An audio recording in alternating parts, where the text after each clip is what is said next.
interessanti. Una delle cose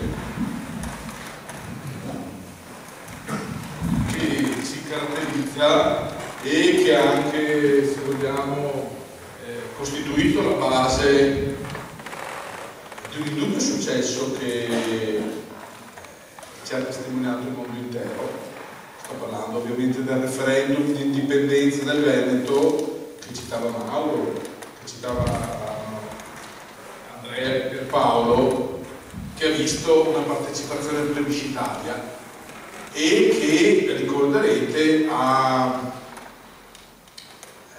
rovesciato e rivoluzionato il paradigma della politica in quel momento. L'ha così rivoluzionato che l'unica soluzione che ha trovato il sistema italiano è stato quello di silenziare, ovviamente dopo un po' l'iniziativa. Ma noi abbiamo, come dire, un difetto, una caratteristica. Siamo testardi. Siamo testardi e abbiamo in mente sempre una cosa. Non ci accontentiamo del lamento. Che robe vaga male lo sappiamo tutti. Penso che, a parte qualcuno che per interesse o per come dire, qualche fenomeno un po' preoccupante di equilibrio mentale, nessuno si illuda che lo 0,3% di crescita dell'economia registrato oggi dall'Italia e testimoniato dall'Istat sia in realtà un segnale che induca l'ottimismo. Perché meglio più 0,3 che meno 0,3, però nessuno dice finalmente che con i soliti problemi. No, perché sembra un po' Standard & Poor's, se non sbaglio, ha confermato il rating B meno outlook stabile, ovvero siamo sulla soglia della tomba economica, siamo fermi, stabili, là basta un soffiettino e cadiamo dentro, no? E quindi con questa situazione è chiaro che nessuno, penso, a parte qualcuno appunto che per interesse o per problemi suoi personali di percezione, difetti di percezione della realtà, a parte questi pochi casi, nessuno è ottimista sullo stato della salute, dell'economia, del tessuto socio-economico, dell'andamento, testimoniato dalla nostra esperienza, l'esperienza che sta vicino, da quanto ci hanno detto i relatori questa sera, e penso da una normale capacità di comprensione di quello che ci sta accadendo attorno e a noi stessi, alla nostra famiglia. Però, ripeto, questo a noi non ci basta. Constatare questa situazione e lamentarci di questa situazione non ci interessa. A noi interessa una cosa: uscire. A noi interessa la soluzione. A noi interessa che quella realtà che ci descriveva Mauro, qualche chilometro al di là del confine a cui accennava Pierpaolo, avvenga qui. Perché qua? Oggi osservavo il traffico stamattina, tornando da pranzo, il traffico, c'è una giornata dove giusto che piove, salta tutto, la gente si nervosa, e lo confrontavo con il traffico che avevo visto in un paese non molto lontano da qui sempre, e vedevo delle cose, cioè qua da noi altri, in Veneto sotto dominazione italiana, ma Veneto, con un pedone si avvicina alle strisce pedonali, chi che sia in macchina accelera. Non si capisce se per intimorirlo, per acciapparlo sotto o sopra scappare di spedere. Negli altri, qualsiasi paese, tu vedi chi che viene da Jesolo, lo vedi d'estate, come se gli stranieri che vengono qua, le macchine si fermano. Allora, ma sei paucchioni? O siamo noi altri che stiamo sbagliando? Sei paucchioni o che frena davanti a un passaggio pedonale? O siamo più furbi noi altri che mi si acceleremo e dico noi altri perché cioè, è un comportamento che alla fine è contagioso, no? Credo che quindi il problema sia proprio psicologico, cioè l'italianizzazione, ovvero questo fenomeno che deteriora il nostro comportamento fino a limiti estremi, c'è un qualcosa che ha intaccato la cassetta dei pomi venti e quindi le mele marce ha cominciato a marcire anche i nostri pomi, la nostra cassetta dei pomi venti. Qual è la soluzione? Primo, rendersene conto. Cioè noi in questa logica siamo come dei prigionieri, però rispetto ai galeotti abbiamo dei punti di svantaggio, perché comunque l'esperienza anche del carcere è più formativa che non l'esperienza della prigione italiana sotto l'illusione della libertà. Cioè il fatto di avere le sbarre trasparenti e virtuali come quelle che avevo ogni giorno, c'è quasi quasi dei punti in meno rispetto a chi le sbarre vere le prova, perché la mano si forma, si fortifica e fa un'esperienza che magari dopo si conclude la porta non più. Quindi dobbiamo agire là. Vabbè, c'è un meccanismo che non è nuovo.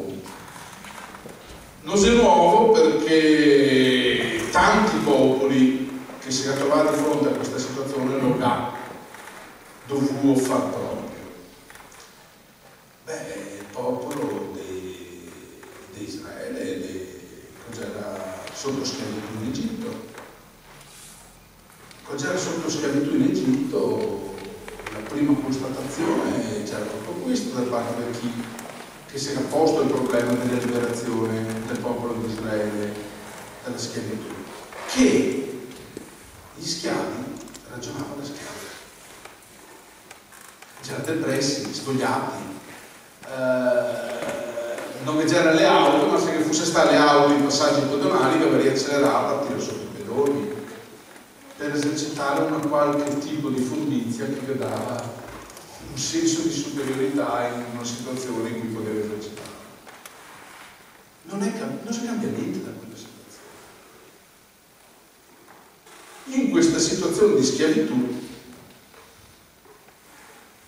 virtuale, difficilmente percepibile come tale, e quindi ancora più pericolosa, dannosa, così dannosa da aver distrutto le nostre, non si capiva anche nell'intervento precedente, le nostre piccole imprese, il più fitto reticolo industriale del pianeta già sta smantellato, non esiste più le piccole imprese. Anche nei settori ad altissima redditività, tenere una piccola impresa qua in Italia, in Veneto, se così impossibile, se è qualcosa che va contro natura, che ti impone di smettere.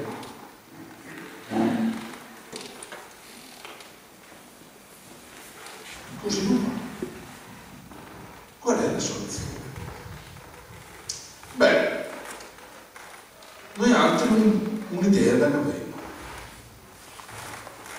Se la situazione è così compromessa, perché a nostro avviso noi altri se faremo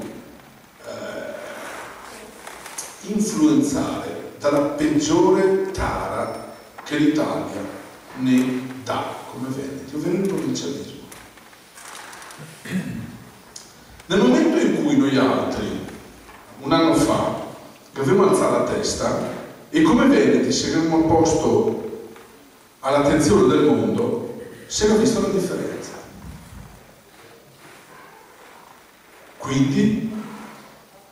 Quindi la soluzione quella.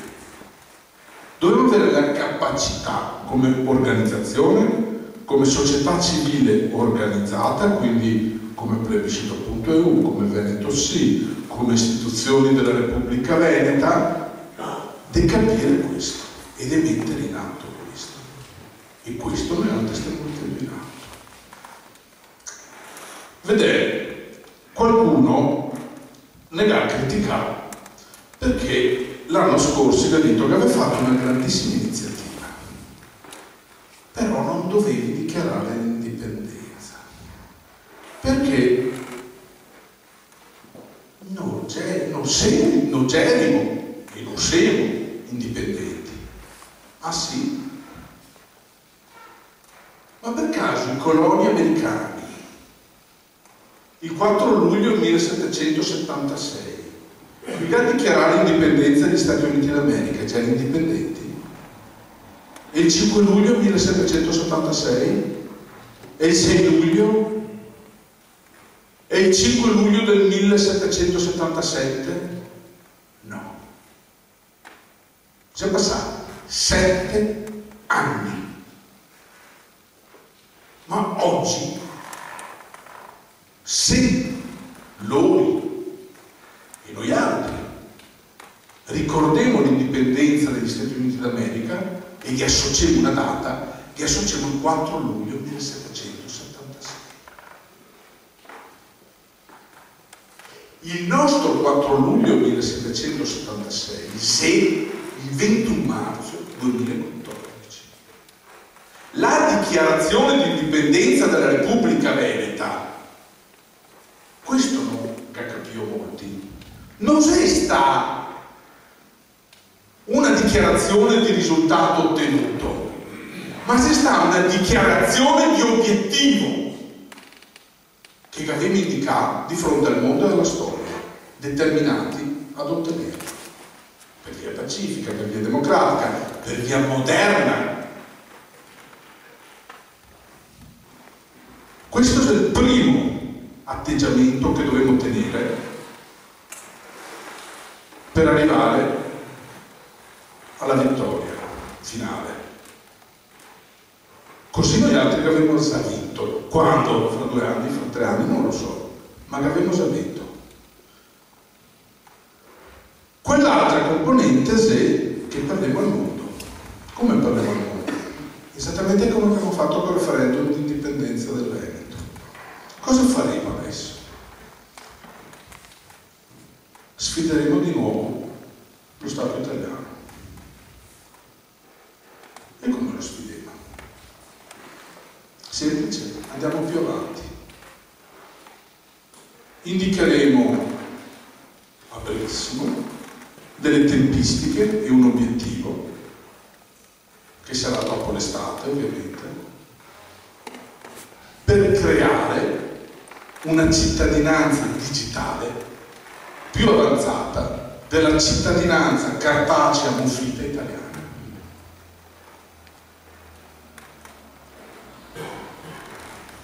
Così come il plebiscito digitale, il referendum di indipendenza del Veneto, ha fatto giustizia dell'ingiustizia del sistema italiano, che scientificamente in questi giorni ha dimostrato che non riconosce ai cittadini veneti il diritto di esprimere la propria opinione in merito alla propria indipendenza, allo stesso modo adesso noi altri faremo giustizia di un sistema che ne umilia ogni giorno come cittadino.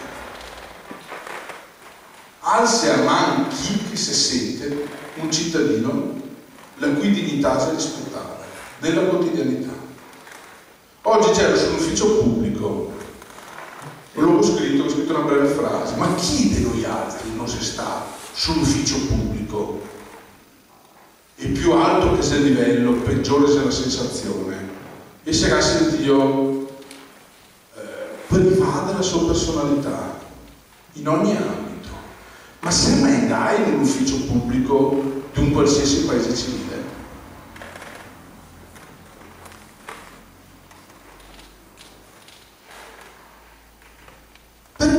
accettare questo? Chi ha detto che noi altri dovremmo entrare in quei luoghi e diventare dei pieore? E con te silate sei dei pieore, te gasti i numeretti che ti identifica e te cava. Cosa posso fare? Ti devi ribellarti, allora tu ci parli qualcosa? No, ti diventi una pietra, ti accetti. Quello che faremo noi altri sarà indicare e raggiungere un livello di efficienza anche tecnologica superiore rispetto a quello dello Stato italiano nel concetto di cittadinanza. Il modello è sempre lo stesso, perché a questo punto facciamo come i giapponesi, anche noi altri coppie, ma andiamo a ciappare l'Estonia. Come l'Estonia faremo una cittadinanza digitale a tutti gli effetti, con un investimento anche economico impressionante, perché per realizzare queste strutture che vogliono soldi, tanti soldi, e sconfiggeremo lo Stato italiano di fronte al mondo anche su questo.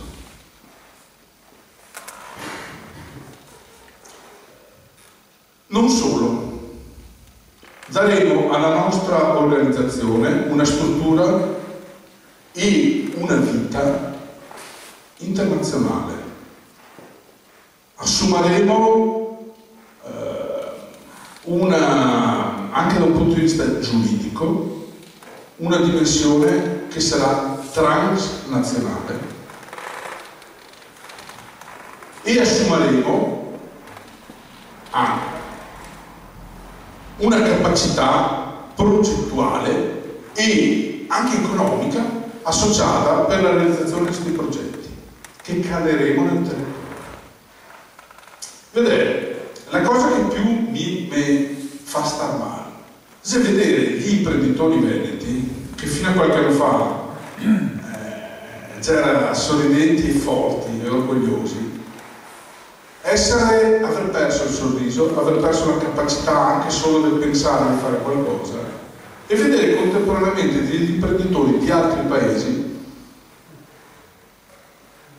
che tranquillamente gli dà successo, ma gli dà la capacità vulcanica che avevamo noi altri, che ormai in qualche modo sta a scolpire. E loro hanno fatto un esperimento, stiamo facendo anche un esperimento, stiamo trasferendo questa capacità altrove e stiamo guardando cosa succede. Te c'avi questa genialità e queste inventive e questa capacità di fare dei veneti, ti apporti in sistemi più evoluti e quei sistemi diventano pazzeschi, galattici. Faremo questo e lo faremo nell'interesse del Veneto. E quindi a quel punto questa struttura che stiamo per creare comincerà a fare le pressioni che sarà necessario fare anche sulle istituzioni. Iniziamo dall'alto, non dal basso. Perché se noi altri ci illudemmo dal basso di sconfiggere questa macchina infernale che abbiamo già perso, se invece noi altri capimo che sia sarà una macchina infernale, ma se anche una macchina del Medioevo, costruimmo una macchina semplicemente moderna e contemporanea che è naturalmente superiore rispetto a quella italiana. A quel punto, con un soffio, gli faremo via.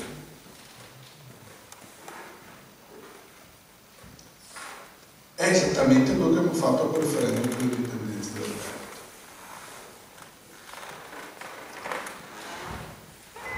Risulta per me in questo momento la cosa più difficile farvi toccare con mano e farvi vedere le cose di cui vi sto parlando. L'unico modo che ho per trasferirvelo è l'esempio di quello che abbiamo già fatto.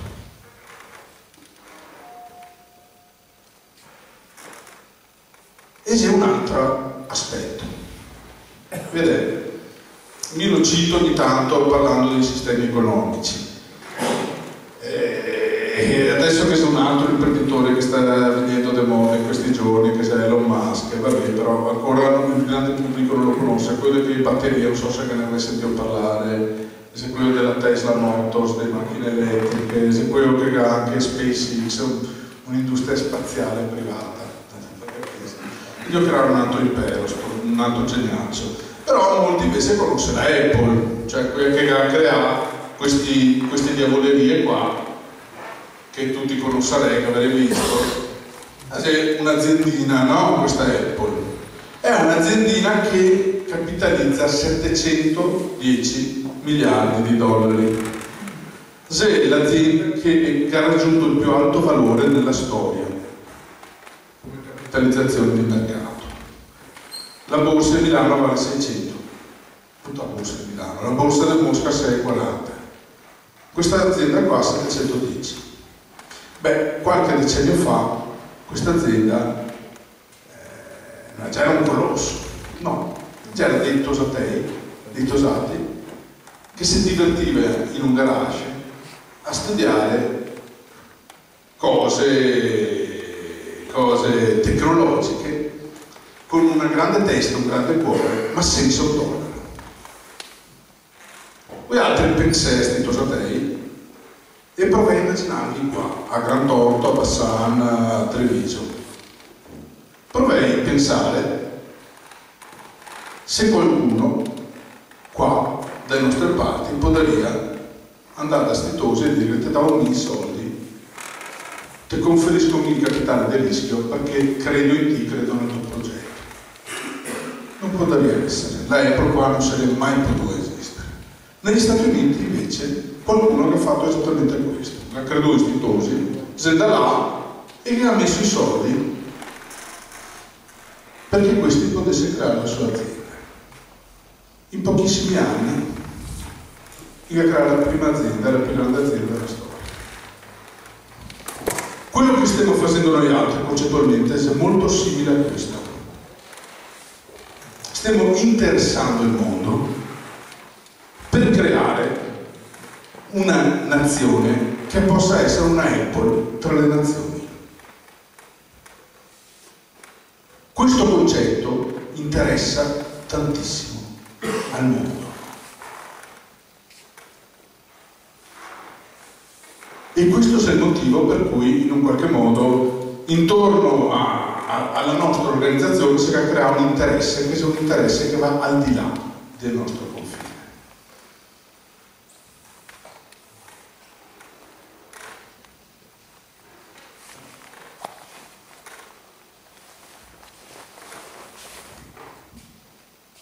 La soluzione. La soluzione è invogliate, fondamentalmente. Invogliate che si sente qua, non invogliate generico. Che stasera che avevo solo sentire cosa che venivano, cosa che gavarissimo presentare. Noi altri le presentiamo una nuova sfida. È una sfida mai pensata prima. A confronto di questa, il referendum di indipendenza del Veneto c'era un giovetto da Tosatei. Noi altri stiamo costruendo tecnicamente la Repubblica Veneta. La stiamo dotando di capitali, tecnologia, capacità progettuale. Lo stiamo facendo con una declinazione che va al di là dei confini del territorio in cui siamo oggi, come dire, controllati da uno Stato che si esaffreia. Stiamo creando la liberazione della nostra terra con un metodo che mai ce la sta concependo in questi termini. Ma a ben vedere è un metodo che in realtà, ovviamente in chiave moderna, ripercorre tutte le esperienze di liberazione dei popoli che nella storia si è liberata. Non esiste popolo che non si abbia liberato senza che il mondo in un qualche modo non che abbia dato una testimonianza, un aiuto, un segno di fratellanza. Questo oggi sta avvenendo, ma sta avvenendo in forma, come che potete capire, molto più alta rispetto a quella che è la realtà italiana. Allora, quello che mi domando è questo: voi altri potete stare sotto l'acqua e soffocare, annegare ogni giorno di più all'interno del sistema italiano, oppure potete fare un salto e buttare fuori il naso e respirare l'aria. Ma non potremmo, nessuno può farlo fare se voi altri non fate salto. Nessuno. Alla fine è uno sforzo che individualmente deve fare. Più che individualmente saremo a fare questo sforzo, più insieme saremo un'organizzazione invincibile, perché si riconosceremo come uomini liberi e faremo squadra in questo percorso, e ognuno di noi altri avrà un compito, ognuno di noi altri porterà avanti un mattone, un progetto che sarà quello che lui si sceglierà, o che sarà quello che sarà più adatto o necessario in quella situazione. Una roba è certa: la soluzione non può passare per l'istituzione della Regione Veneto. E guardate che lo dico mi, che sono stato quello che ha scritto nel 2006 il percorso di indipendenza del Veneto attraverso l'indizione di un referendum organizzato dalla Regione Veneto. Nel momento in cui mi sono reso conto scientificamente, ma non so che mi sono reso conto, l'avevo sempre saputo, nel momento in cui ho esperito tutte le possibili strade attraverso cui questo poteva avvenire e veniva, come dire, soffocato, sono stato quello che ha portato la palla più in là e ha proposto e organizzato insieme a tutti voi altri il referendum di indipendenza del Veneto. Oggi avevo bisogno di un'altra prova, quindi avevo il dovere di dire al mondo che se organizziamo, noi altri che dobbiamo organizzare il referendum di indipendenza del Veneto, siccome siamo democratici e pacifici, se dobbiamo organizzare il movimento politico e che dobbiamo tentare tutte affinché potessimo partecipare alle elezioni. E le abbiamo tentate tutte, democraticamente e legalmente, che avevamo mosso il popolo. Ma il sistema democratico, che metto le virgolette adesso, attorno alla parola democratico, che ha fatto una legge elettorale. Ha fatto una legge elettorale che ha esentato tutti i partiti dal dover fare quelle cose che noi altri già abbiamo tenuti a fare. E che ha detto, sì, magari c'è anche altri che ha tecnicamente raccolto le firme in un periodo che già era un sesto rispetto a quello tradizionale, un mese rispetto a 6 mesi, anzi per vedere 3 settimane, perché tecnicamente una settimana te va via per creare una lista. E sa qua i pone in termini di svantaggio rispetto a loro, perché loro le liste le fanno le ultime 2 ore, mica mi ha tirato sul film. Noi altri dobbiamo fare le liste un mese prima, loro le fanno le ultime 2 ore. Sì, gli dice, però qualcuno è riuscito a tirare sulle firme. Bene, al di là del come, che non mi interessa, però so per certo che qualcuno tra i partiti che si presenta alle elezioni li aiutai.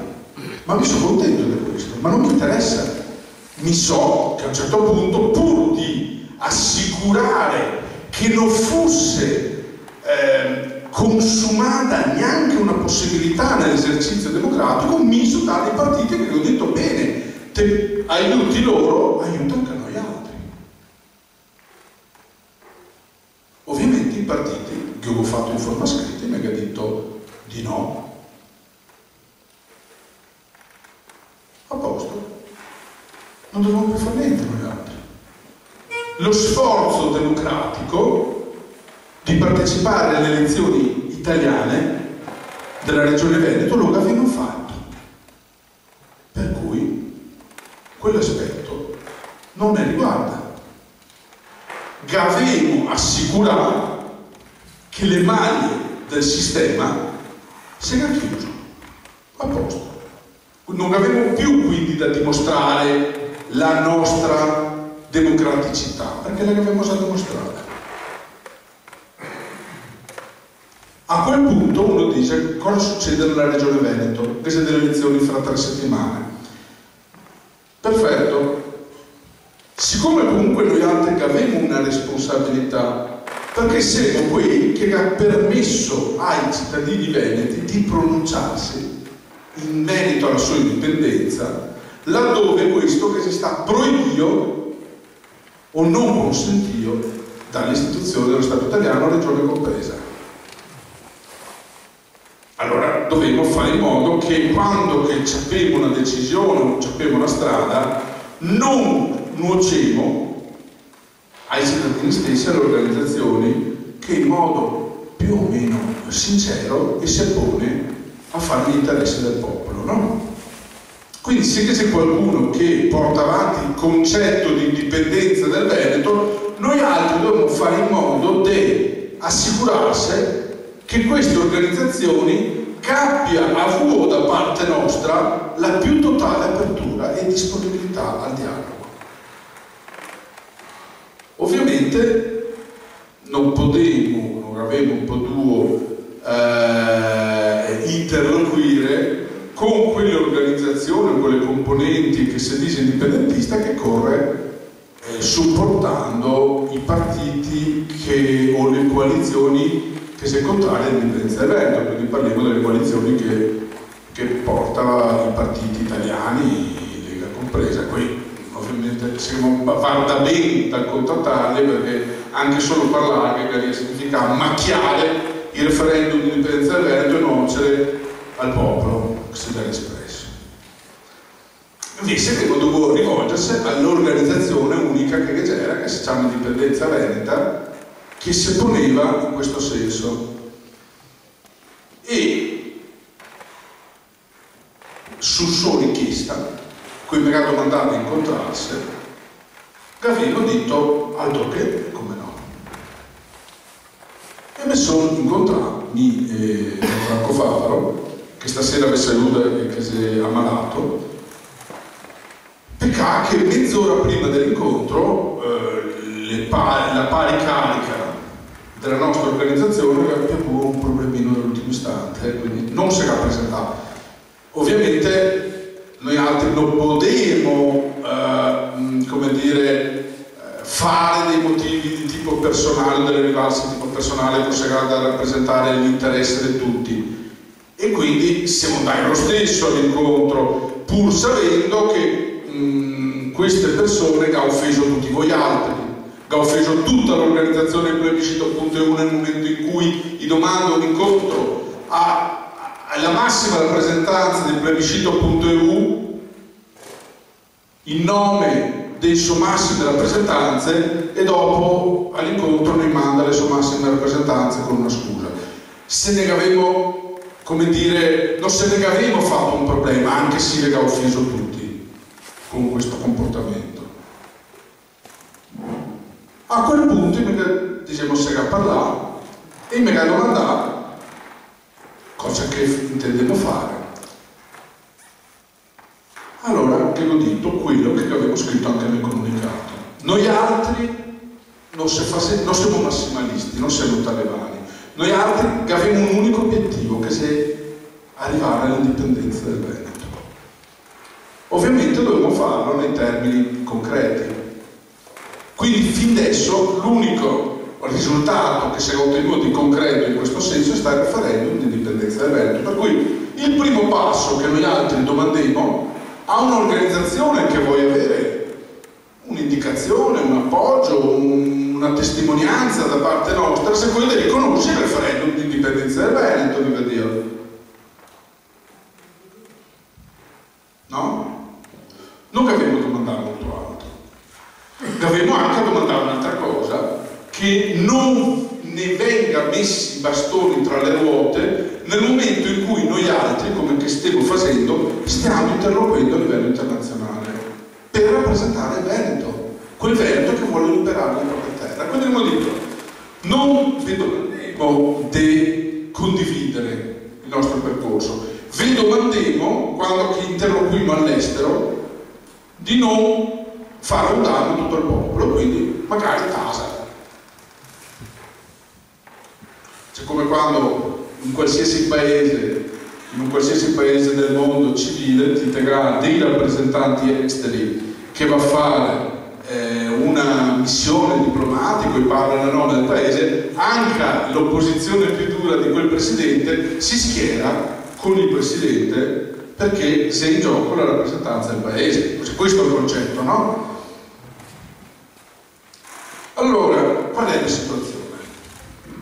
La situazione è che se passa una settimana, anzi non solo, Gabriele anche ha detto, siccome il fatto che un'elezione, una consultazione, per quanto avevano dei dubbi sulla democraticità della stessa, se presente degli indipendentisti e questi magari elettoralmente i fa flop, questo ne va a danno di tutti, lo sapevo. Quindi, consapevoli di questo, magari perché c'è stato un posizionamento politico non proprio intelligentissimo, magari perché c'è stata una preparazione non al massimo livello, quello che volevo, perché si fa il nostro meglio e non sempre è il nostro meglio se la situazione percepita come ottimo o bene dal popolo. Fatto sta che in virtù di questa responsabilizzazione che ci sentiamo, cioè che la battaglia dell'indipendenza, dell'indipendentismo non abbia da avere un danno, dal che dei rappresentanti che si pone davanti al popolo nel suo nome i fa su flop elettorale, quindi guardate, se è un consenso scritto e coerente e vi impegnate a portare avanti questi punti e non il giorno dopo noi altri non solo siamo disponibili a dare un'indicazione, come dire, pure esterna, non solo siamo disponibili a supportare, ma addirittura potremo anche fare un'azione di marketing sui contatti, su tutti i veneti che hanno votato il referendum di indipendenza del Veneto e dare un'indicazione di voto coerente.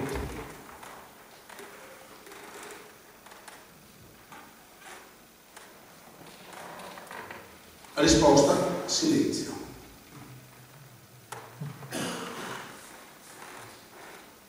Non so, quindi, cosa dirvi in merito alle prossime elezioni regionali.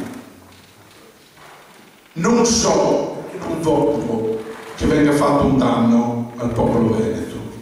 So che vi devo dire queste cose e devo lasciare alla vostra coscienza in questo senso la decisione sul da farsi alle prossime elezioni regionali, perché per conto mio purtroppo questo è un atteggiamento che reputo non responsabile, non nell'interesse del popolo veneto. L'aspetto positivo è che per noi altri non cambia niente, perché obiettivamente, tecnicamente, la Regione Veneto non serve a nulla. Non serve a nulla in tutti i sensi, nel senso che anche con le prossime riforme che si sta annunciando dal governo sarà ascoltata anche le competenze, approverà anche la clausola di supremazia che in qualche modo la svuota di qualsiasi capacità di rappresentare il popolo veneto, e quindi da quel punto di vista anche un danno, se è un danno da poco. Però lascio a voi altri la riflessione su questo punto, perché vi avevo annunciato che avrei fatto delle comunicazioni in questo senso. Non ho chiuso la porta, e non avevo chiuso la porta.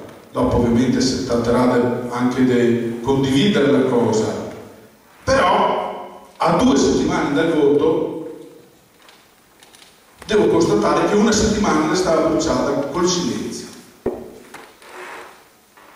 Quello che è positivo in tutto ciò è che queste settimane, delle settimane in cui gli altri non avevamo l'ansia di dover raggiungere degli obiettivi a breve, e quindi potevo, come dire, cominciare invece quella riorganizzazione interna e quella capacità di proiettarsi al raggiungimento dell'obiettivo che vi dicevo prima. L'obiettivo è quello di dimostrarsi superiori allo Stato italiano, e guardate che ne vuole veramente poco, perché lo Stato italiano, come che vi dicevo e che venga testimoniale anche il relatore all'inizio, è uno Stato ma in evidente decomposizione, che sarà degli appuntamenti sul territorio, sarà degli appuntamenti che sarà mirai al raggiungimento di questo obiettivo, più o meno quindi diciamo in autunno, adesso dare un dettaglio delle date, ma sicuramente diciamo da ottobre a novembre come arco temporale. Da oggi fino ad allora noi altri raccoglieremo le risorse per mettere in piedi questa macchina e struttureremo il territorio oltremodo, anche in modo più efficiente, anche in quelle zone dove che abbiamo avuto delle, come dire, delle situazioni di minore efficienza, quindi parlo del Veneto orientale, e creeremo la rappresentanza di base territoriale che ne possa permettere di arrivare a quell'appuntamento preparati. Faremo formazione in un modo diverso rispetto a quello che abbiamo fatto fino ad oggi. Apriremo delle strutture moderne, apriremo delle strutture professionali e che possa permettere di fare una formazione di tipo scientifico a tutti voi altri, perché potremo arrivare preparati a questo obiettivo.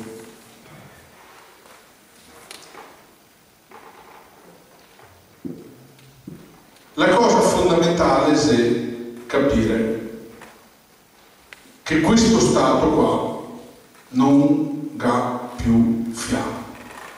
L'unico fiato che tira fuori è rubato voi altri stessi. Non stai facendo rubare. Non stai facendo rubare il fiato, non stai facendo rubare la speranza, non stai facendo rubare il sogno. Questa è la raccomandazione. Al serio in piedi. Ribellatevi. Ribelliamo se mi non accetto di vivere da schiavo nella mia terra. Mi non accetto che qualcuno abbia deciso che noi altri veneti dovevamo sparire dalla faccia della terra come popolo. Mi non accetto che venga instillata nel nostro popolo la rassegnazione, la depressione e l'accettazione di un grigiore che non mi rappresenta. Mi so che se noi altri vogliamo siamo in grado di fare cose straordinarie. Lo abbiamo sempre fatto, lo facciamo dovunque. L'unica cosa che dovevo evitare è di ragionare da sudditi italiani, perché allora sì che non ho perso. Se noi altri accettiamo di ragionare da sudditi italiani, allora davanti alle strisce pedonali ce l'aremo. Allora di fronte a una situazione in cui si possa truffare il nostro prossimo, lo truffaremo. Di fronte a una situazione in cui potremo essere larve, lo saremo. La prima difesa è quella della dignità, la dignità personale, la dignità che ne vede ogni mattina alzarsi ed essere fieri di quello che facciamo, indipendentemente da una situazione economica che non è dovuta alle nostre capacità, ma è dovuta al furto, al saccheggio da parte di una classe di furfanti, di criminali, che come proprio unico obiettivo ha depredare il nostro territorio, svuotarne dell'anima e ridurne allo stato di larve. A questo mi ribello, non lo accetto e non mi basta lamentarmi di questa situazione. Voglio raggiungere l'obiettivo, identifico un progetto e porteremo tutti assieme, se sei d'accordo, il nostro popolo alla liberazione per superiorità tecnica. Nel baseball le partite a un certo punto si interrompe per manifesta superiorità. Anche in questo caso ci sarà un momento in cui la partita sarà interrotta dalla comunità internazionale per manifesta superiorità. Non si butta via questo tesoro che è il Veneto. Il mondo non lo può accettare, ma noi altri dovremo farlo luccicare di fronte agli occhi del mondo intero.